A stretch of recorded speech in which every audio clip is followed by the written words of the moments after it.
Hello friends. So it's occurred to me that I always record these intros after recording everything else that goes into an episode, which means that my intros could usually have some spoilers in them. So I decided to build this little, box. I'm calling it the studio, but yeah, I'm not going to put TV cameras and things in here. But this is where I plan to record my intros. Much like on DNA Explore, I record my intros at my fishing hut because not much changes there. So let's start off with a little time lapse of how I built this little studio, and then we'll get into the rest of the stuff that's been happening on the server, which is not a huge amount because I have found some inspiration on DNA Explore, and I've been fairly busy over there building stuff. So here we go.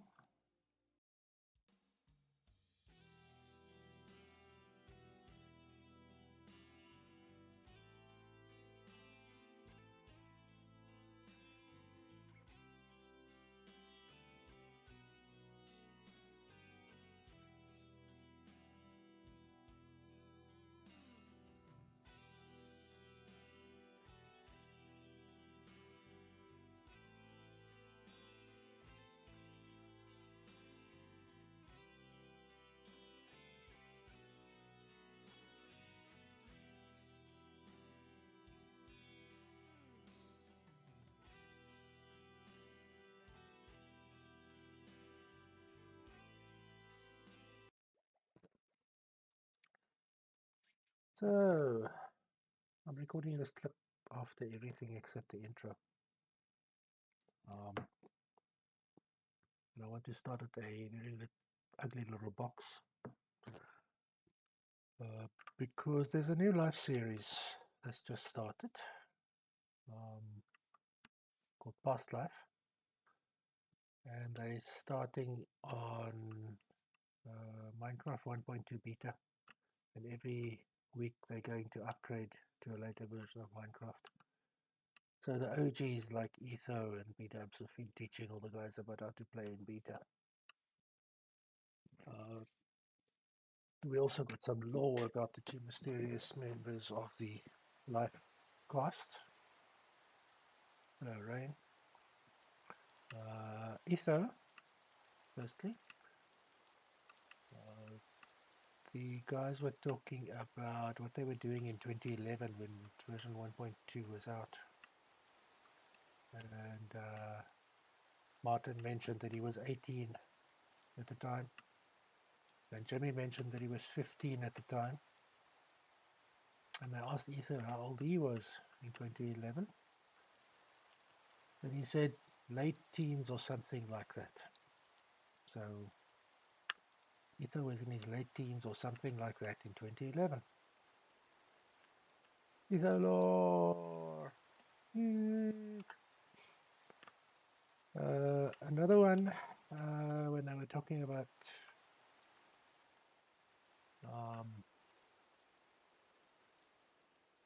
the team that Zombie Cleo's in, are calling themselves the Lost Generation. So, of course, Jane comes along and says, "What, you're Gen X?" And then Zombie said, "Well, yes, I am Gen X. I was born in 1980. So, they were born in 1980. That makes me 10 years older than Zombie Cleo. Yes, I'm also Gen X. But anyway, this box looks nice and ugly from outside, but inside is something very special to me.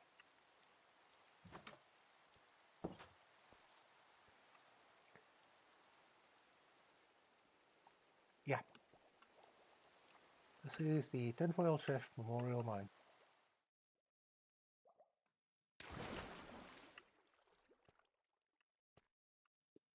I will wake it up. And this is the mine.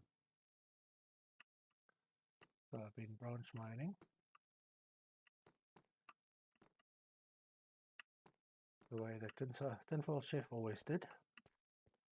He was a master at branch mining. And I've been decorating it similarly to some of these branch mines that I've seen. Unfortunately, there's lava over there, so I had to turn a corner. And this is basically my branch mine. I've managed to dig up quite a few diamonds from this, but realistically, the purpose of this mine is not to get resources. The purpose of this mine is to honor Tinfoilchef. So slowly but surely, as time goes by, I will probably be expanding this mine and it will become enormous. So yes,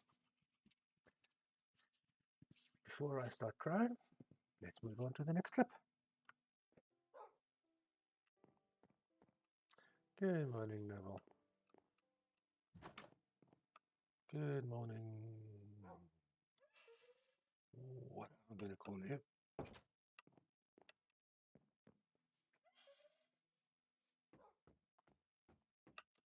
Huh. Well, that's annoying. Be right back.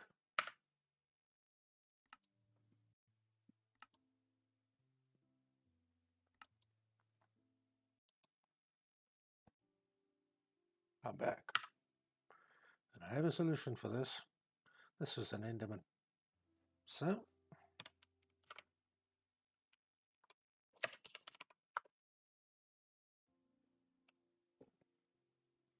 and the Enderman grief. I've added 2 data packs. And the Enderman grief stops Enderman doing nonsense like this and running off with my growing blocks or putting blocks of dirt all over the place because it becomes very messy. And silence mobs, I figured since I'm adding a data pack anyway, I'll put silence mobs in. So I can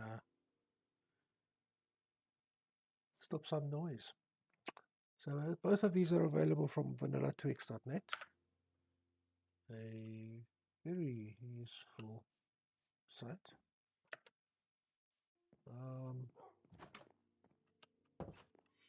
And in the morning, I'm going to put a new block there, new grass block, and a new berry bush.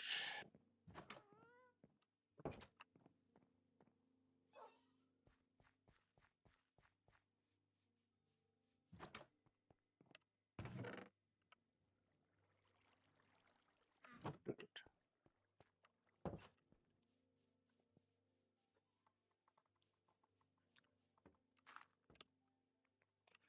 Speaking of vanilla twigs, notice how my grass blocks go all the way to the bottom. I don't have a dirt side. That's a resource pack from vanilla twigs. Same for the path blocks, resource pack from vanilla twigs. There's a lot of useful stuff in vanilla twigs. I mean, if you remember in my last episode when I was fighting the dragon, I had a pumpkin on my head, but I could still see what I was doing. It's another resource pack from vanilla twigs.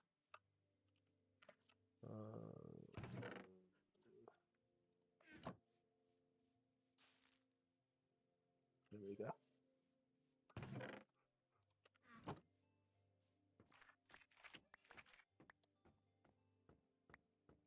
Oh yes, vanilla twigs, cool website with some very interesting and fun things.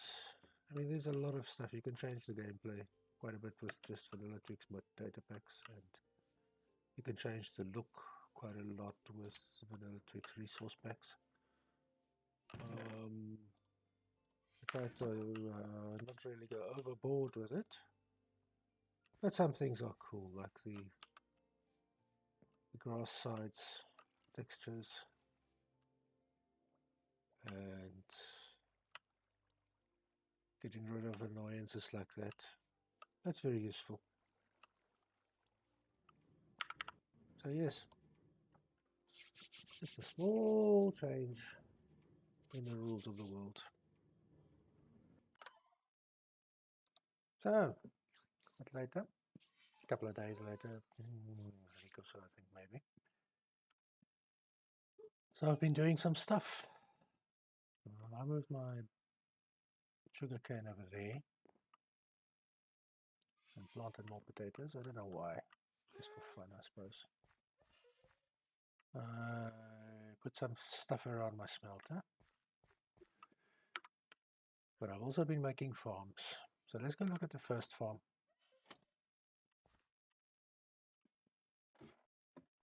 If we go down here, oh, no, wait a minute. There we go. Don't leave doors open behind you. If we pop down here,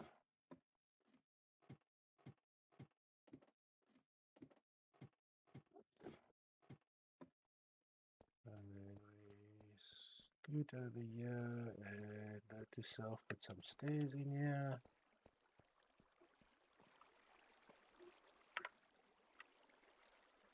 There's spider spawner.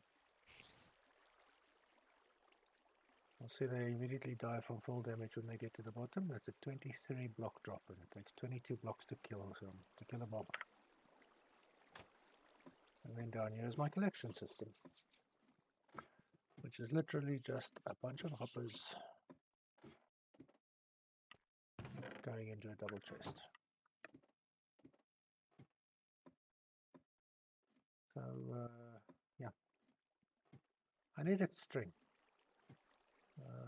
Not spider's eyes so much, which is why I decided to make it a full damage or a full kill farm. Because I don't need the spider eyes, I just needed the string. Why the string? Let's go take a look.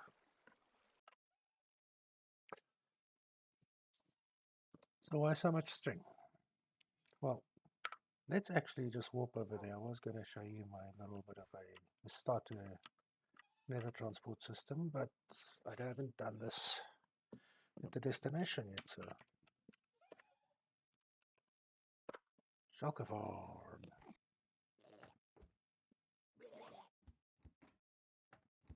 So if we take a look at this with Chittycam, it's almost 3,000 scaffolding. Almost 3,000 scaffold.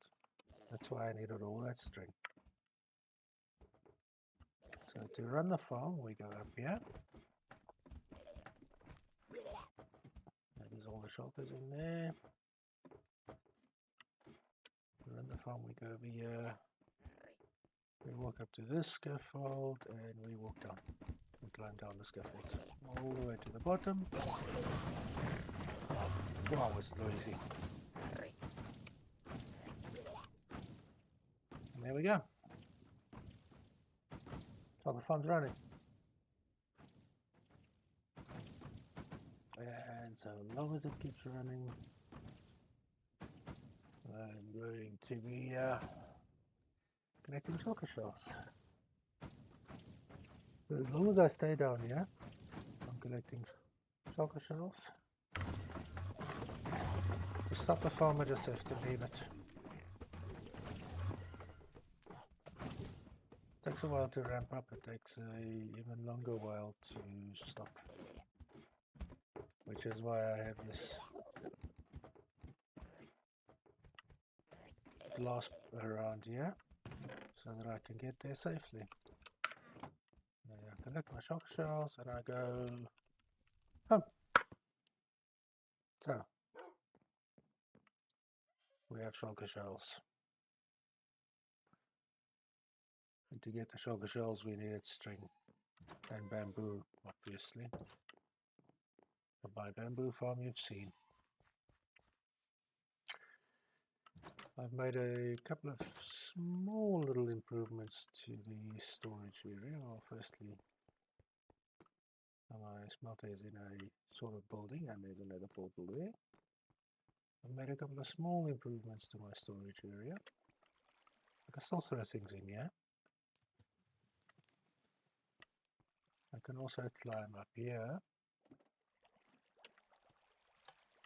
Switch that lever on. I have a shulker full of sand at the moment. I've just come back from the sand gathering mission. There it is. I switch that lever off, and here we go. Now it's draining the shulker into the storage.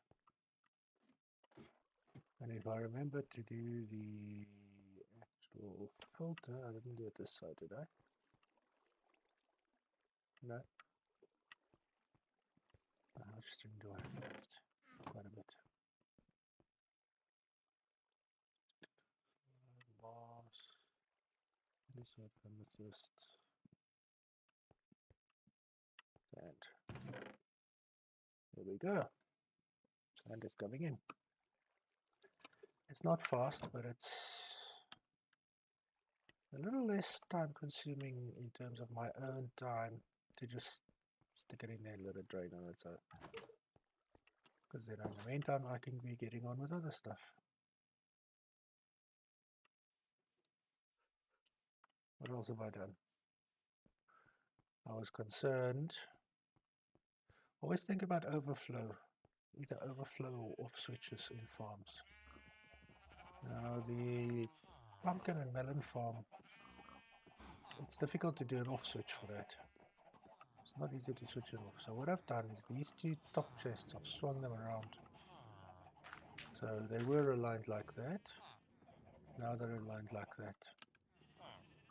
And they exit into these hoppers that go into the composter and make bone meal. So once that's full, which it now is, it's going to start building up there, and but it won't build up, it will just go boom, straight into there and make bone meal. Melons are still going to go well, but pumpkins are now going into making bone meal instead of building up here for trading.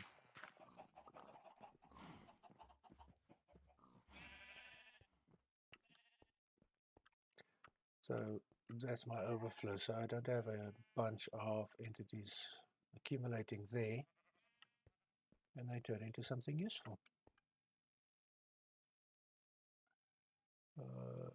The bamboo farm I haven't actually done an off switch for yet. So that could be quite interesting, because once the bamboo storage fills up, I may have a problem. I need to think about that. So something else I've done. Remember we made a hole through the nether roof? I've moved my portal from that hole in the ground over there to here. And if we go through it, I need to do something with the back. We're on the nether roof. Over that way.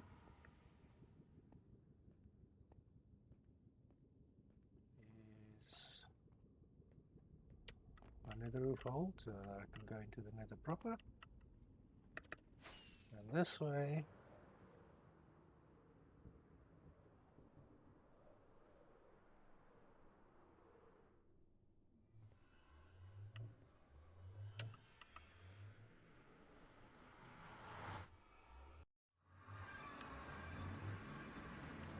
is the end portal.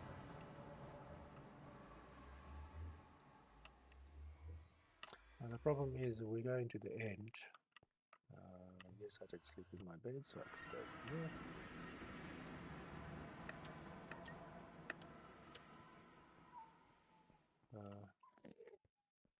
I have a cat staring at me over my screen. Yes, silly kitty.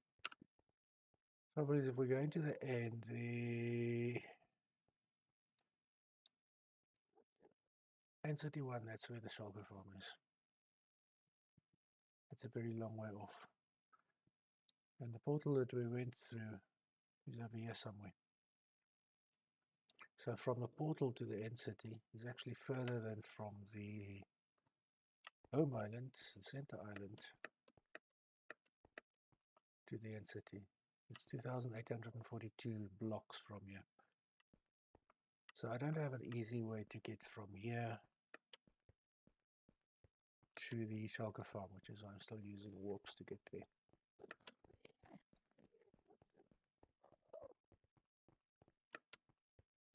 And I need to be careful, I'm not wearing my pumpkin.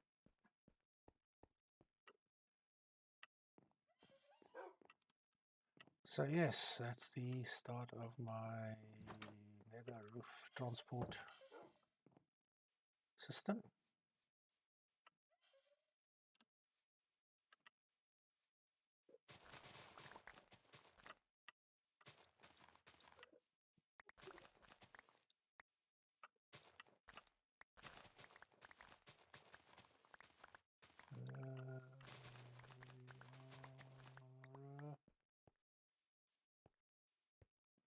Pretty much settled in here now. Next thing I want to try to build is a moss farm. But this is one of those ones that's a little bit strange because I have built a moss farm in my creative testing world and there it runs perfectly.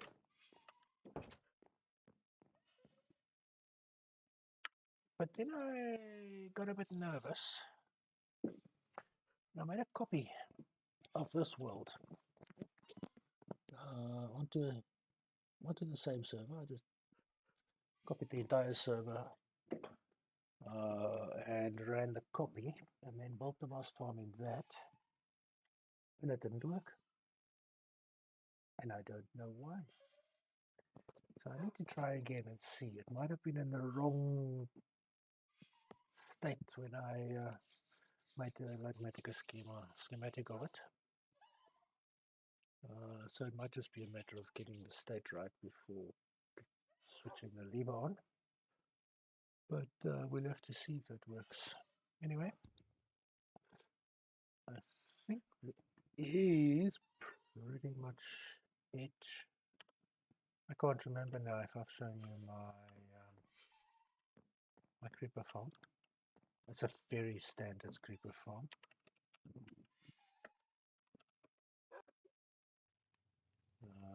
Very standard creeper farm. And it's all made out of cobblestone. The most difficult part was getting the cats here. Oh yes. I brought them from that village in the jungle.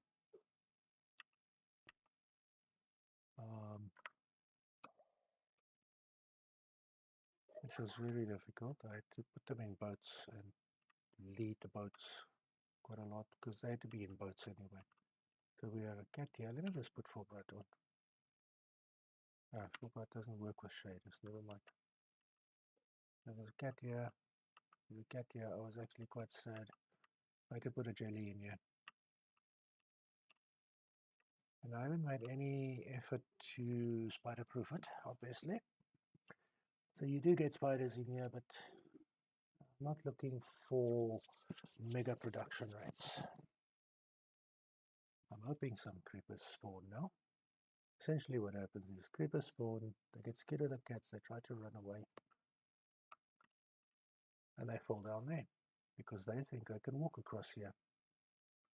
Mobs are not very smart. They see a trapdoor there and a trapdoor there, and they don't know whether it's open or closed, so they just try to walk across. There go the spiders. Silly spiders.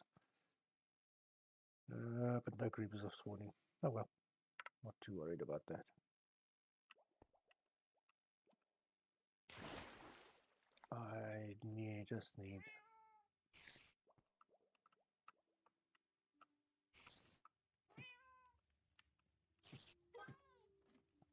I just need a bit of gunpowder now and then to make rockets. One. One. Let's go. And yep, that's it for now. So that is pretty much what's been happening. I'm just going to armor up here. I've made a list of things that I want to do. Moss farm, flower farm, animal farm, witch farm if I can find a witch hut. With a skeleton farm, that one's scary. Nighttime is scary.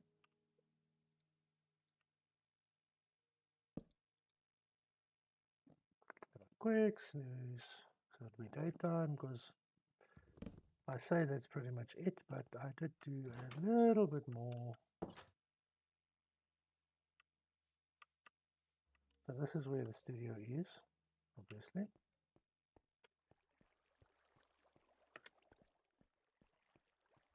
To do a little bit more, I have an off switch. Well, I have two off switches for the bamboo farm. That one there, and that one there. If I switch those levers on, the pistons get extended and they stay extended, so the bamboo doesn't grow.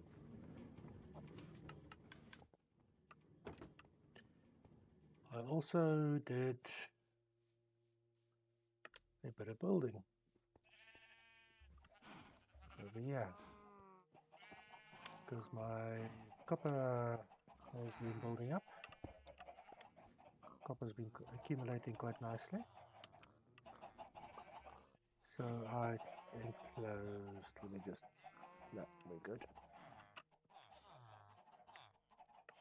I enclosed this in a bit of a copper pattern. I'm waiting for it to oxidize. It's going to be all green, completely green. I haven't done bees yet, so I don't have any honey. And around here I put copper grates as well. The law here is that airflow is needed to keep the machines cool. How does that sound? Good enough excuse? Yeah, I used grates mainly because those chests can open with grates on top of them, but not with the cut copper blocks above them. And oh, where am I? There I am. And that is pretty much what I've done so far. Let's go ahead and open that chest.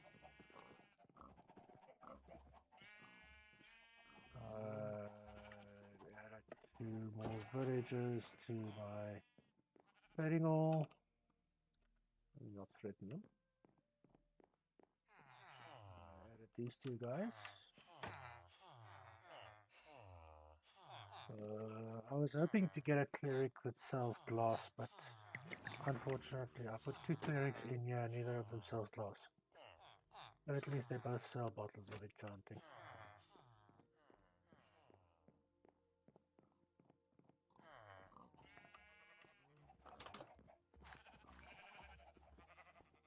So, yeah, I'll do that later. Let's head back to the studio.